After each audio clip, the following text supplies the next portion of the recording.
ఏరా నీ పెండ్లం కడుపుతోందా? అవునా? ఎన్నో నెలరా దానికి?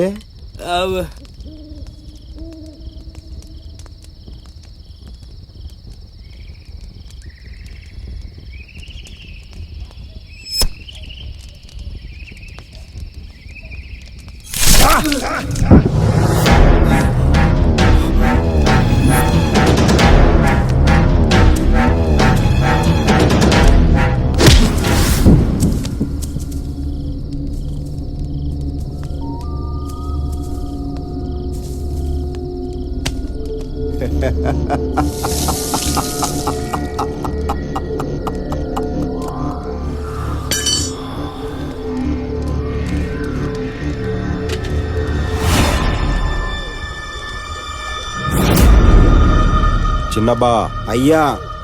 ఆ కోడినిలాగే. అట్టాగేనయ్యా.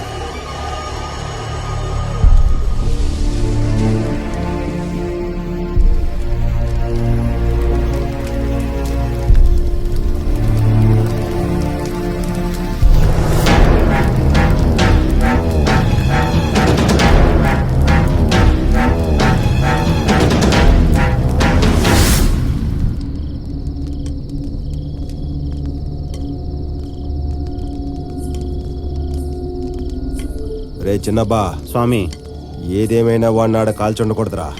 అట్టేం కాదులే స్వామి. ఆ నా కొడుకు బూడిదే ఆ చెట్టుకి ఎరువు అవుతుంది. మీరు చూస్తా ఉండండా, వారం రోజుల్లో ఆ చెట్టు ఎట్లా పచ్చగా తిరుగుతుందో. అంతే అంటావా? అంతే స్వామి.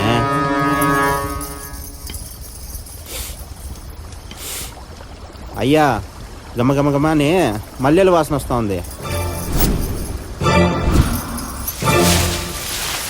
రే చూడొద్దు.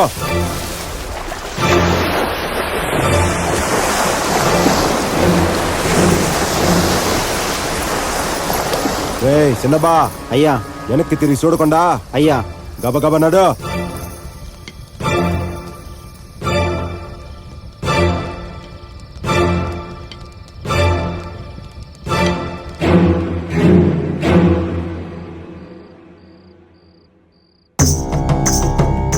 నాకు తెలుసమ్మా, నీ సల్లని చూపు నా మీద ఉంటుందని.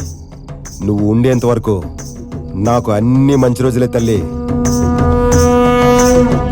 అట్నే ఆ దొర మనసు కరిగితే ఈ చుట్టూ ఉన్న 100 గ్రామాల్లో నాతో తూగే మగవాడే ఉండడమ్మా.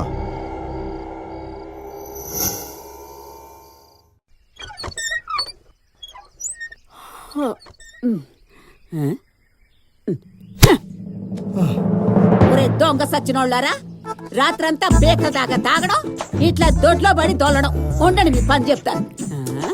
ఒరే లేవరా, లే రే లేరా మొదలష్టం సచ్చినోడా, లేగో రే, లేరా లేరా సచ్చినోడా, రే లేరా సచ్చినోడా. ఏమిటి నీ ఆగడాలు?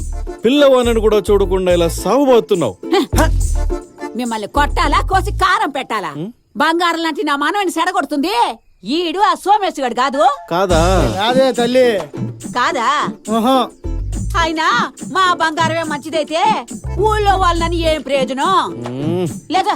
అయినా ఎట్టా బతికాడ్రా మీ తాత? దేవుడోయ్ నాయనా.